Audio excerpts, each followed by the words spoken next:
bullpen, Carlos Martinez. Martinez has been banged around much recently, and so far he hasn't been banged around that much recently in his prior to this, so he hasn't been through the entire adjustment cycle. Matheny suggests that this is an opportunity for him to grow, particularly against the first few hitters he faces. The Cardinals are urging him to pitch with a greater sense of urgency. He allowed the game-winning run Sunday.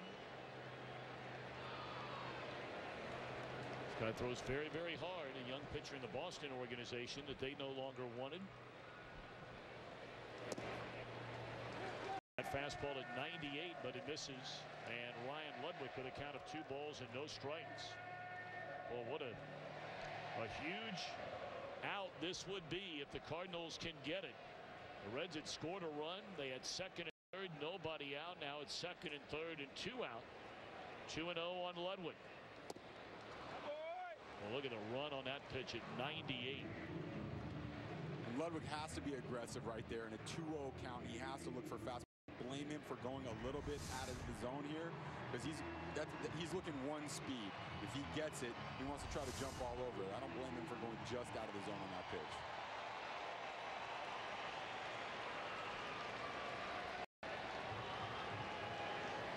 Came right back again. Nothing but gas here in this at bat. Martinez against Ludwig. 2-2. And the reason he's going out of the zone just a little bit, because he understands where they are in the lineup. Behind him, they've got Pena, Cozart, and Cingrani. So it makes some sense that he'd want to be a little bit aggressive there. Struck him out. A 4-2 game. We're back up Cincinnati at a little after 9:15 Eastern. These days starting to get nice and long. Summertime knocking on the door.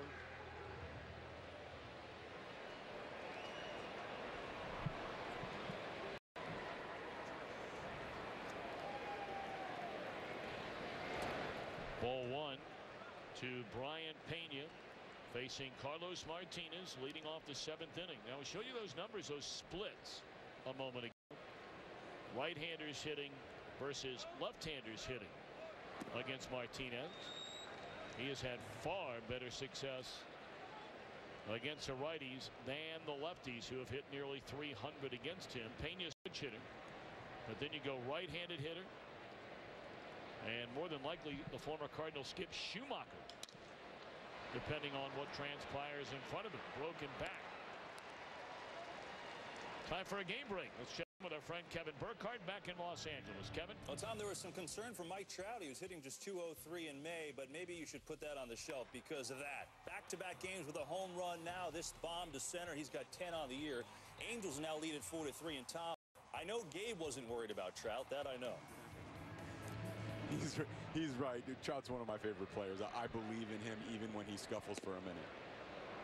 Thanks for that, Kevin. He is really exciting to watch. Yes, he is. And Martinez is really exciting to watch as well. One of the reasons he's so difficult for a right-handed hitter is because of the break on his slider. The ball oftentimes starts right at you and then ends up off the plate away. Cozart hooks one to left field. A 1-out single. Tying run will come to the plate. And it will indeed be Schumacher, as we suspected, coming off the bench. All right, so how are you hanging in here tonight? Now, we were talking at the beginning of the game, for those of you that weren't with us. Gabe Kapler, you've seen him a lot on Fox Sports 1, but in the booth for the first time. Tom, are you all right now? It's a beautiful night in Cincinnati. I'm watching baseball, and I get to sit next to you. What could be wrong with it? Believe me, my wife could play and tell you things wrong with that setup.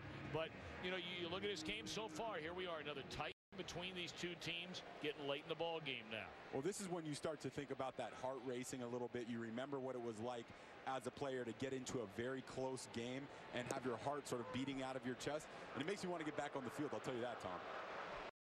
Schumacher did not like that call a little bit. Boy, he is not happy. I don't know. I'm not sure he has a reason to be upset there. That ball was a strike right at the knees. For Schumacher, so many excellent seasons in St. Louis. Was a guy who came up as an outfielder, went to work with Jose Oquendo, their outstanding infield instructor with the Cardinals, as their a long time, former player for the Cardinals, and they turned him into a second baseman, turned into a serviceable second baseman, and now he is a guy that can play anywhere. It's especially impressive. Just moving from center field to right field changes the angles of the game. So I can only imagine what it must be like for an outfielder to come in 40 or 50 steps and be that close to the action. And Schumacher, yet another of the Reds who's already been on the disabled list. He badly injured his shoulder during spring training out in Goodyear, Arizona, attempting to dive for a ball in a Cactus League game. They just got him back recently. We love the fact that Schumacher dives all over the place, sacrifices his body for his team. It's one of the reasons his teammates like playing with him so much. Spent last season with the Dodgers. And behind in the count, his team behind in the game.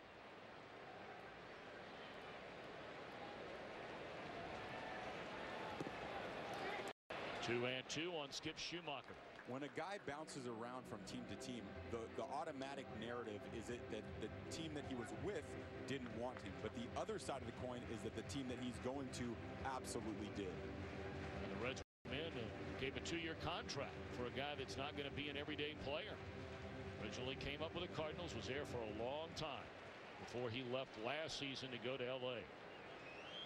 He's a bit of a manager's dream, a guy that can play all over the diamond. Pinch run, pinch hit, and if you need somebody to start in a spell for a couple of weeks, he's the guy. 3-2 the count now on Schumacher.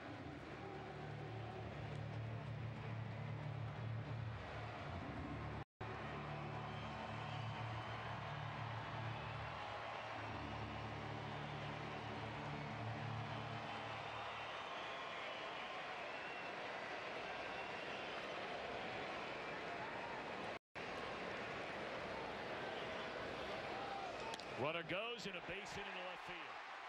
Cozart will slam on the brakes after a hard turn. So Schumacher off the bench with a pinch single. And the Reds for a second straight inning, knocking on the door. And it's great he was able to find a hole here. You'd like to see Cozart standing on third base, but that ball was just hit a little bit too hard. You want to see him standing on third base with less than 2 outs, score a run here with a fly ball.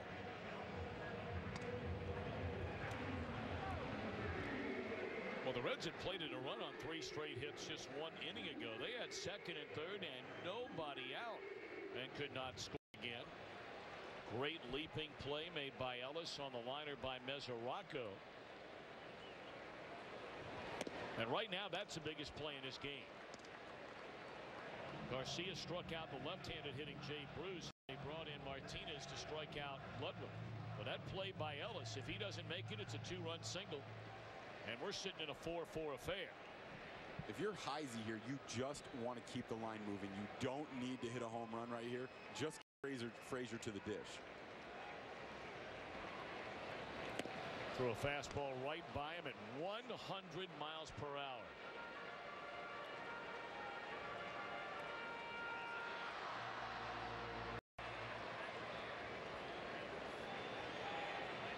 It is amazing. Heisey, his only home run and all 6 of his runs batted in have come as a pinch hitter. And that is a startling number. If for no other reason than because of all the injuries that have taken place on this Reds team, Heisey has started a lot of games, and he is still in search of his first run batted in as a starter this year. Well, if he gets it here, he will have earned it after laying off that fastball just inches off the plate away. A little easier read there on that breaking ball.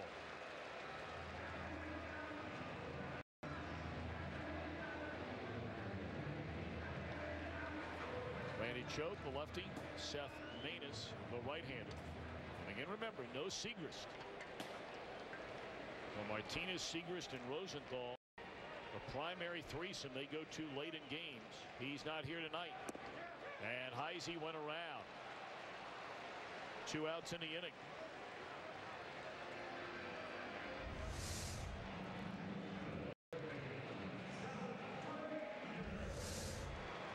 The MLB Fan Cave back. Some of baseball's biggest stars scheduled to visit and appear in Fan Cave videos. Check out all the latest cave happenings at MLBFanCave.com. this is a big at-bat in this game. You've got the Reds' leading home run hitter, their leading run producer in Frazier, an extremely powerful and strong hitter at the plate. And most importantly, a confident hitter. One of the most important elements for a batter is his ability to step into the batter's box feeling good about himself. And he's had such an exquisite year.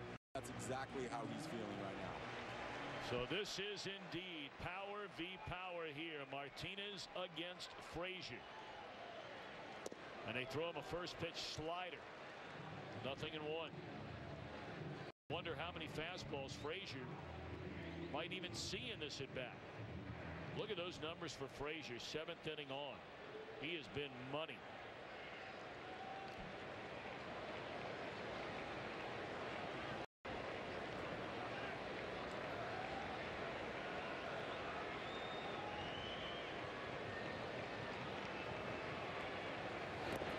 All the way to the backstop, and both runners will advance. So now base hit, just a single can tie this game. We know how good Molina is at blocking balls in the dirt. This one was 98 miles an hour. He didn't have time to get to his knees and do it.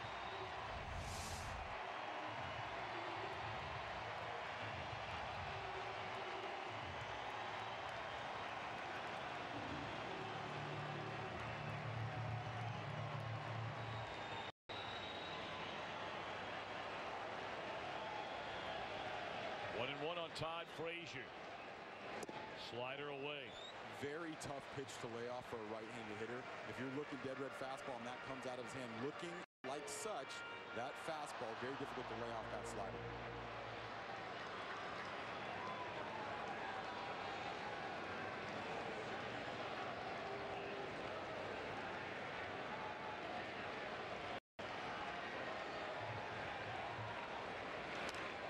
Fastball back to the screen.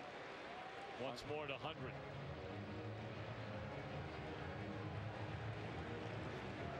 Like Frazier, a little upset with himself. That was a pitch he felt perhaps he could have handled. And I think he's right. He likes the ball down in the zone. That was a little bit below the zone, actually probably a ball. But he does drive that pitch well, so I can see why he would be upset with himself for missing it. Big pitch here at 2-2 on Frazier. Martinez ready. Struck him out on the fastball, and the inning is over. Foul tipped into the mid of Molina.